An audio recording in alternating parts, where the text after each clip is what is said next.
OBC ಅಡಿ ಎಲ್ಲ ಮುಸ್ಲಿಮರನ್ನು ಸೇರಿಸಲು ಕಾಂಗ್ರೆಸ್ ಮುಂದಾಗಿದೆ. 370ನೇ ವಿಧಿ ಮರುಜಾರಿ ಸೇರಿದಂತೆ ಇವರ ಪ್ರಣಾಳಿಕೆಯಲ್ಲಿದೆ.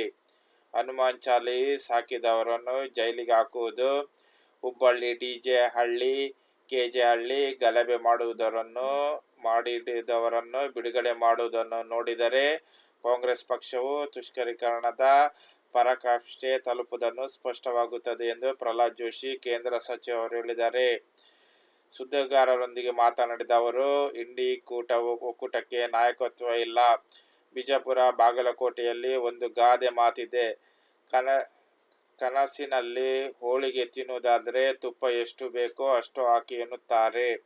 ಕನಸಿನಲ್ಲಿ ಹೋಳಿಗೆ ತಿನ್ನುವುದಿದ್ದರೆ ತುಪ್ಪಕ್ಕೆ ಕೊರತೆ ಮಾಡ್ತಿ ಎಂಬುದು ಅದರ ಅರ್ಥ ಎಂದರು. ಇದು ದೇಶ ಪ್ರಧಾನಮಂತ್ರಿಗಳನ್ನು ಆಯ್ಕೆ ಮಾಡುವ ಚುನಾವಣೆ. ರಾಹುಲ್ ಗಾಂಧಿ ಎಂದರೆ ಟೂರಿಂಗ್ ಟಾಕೀಸ್ ಇದ್ದಂತೆ.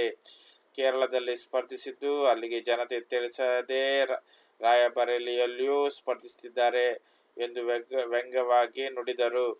ಸಿಪಿಎಂ, ಸಿಪಿಐ ಸೇರಿ ಕಮ್ಯುನಿಸ್ಟ್ ಪಕ್ಷ ದೇಶದಲ್ಲಿ ಬದಿಗೆ ಸರಿದ ಪಕ್ಷ ಎಂದು ಕೇಳಿದರು. ಇಷ್ಟವಾದರೆ ನನ್ನ ಚಾನಲ್ ಲೈಕ್ ಮಾಡುವುದನ್ನು ಮರೆಯಬೇಡಿ.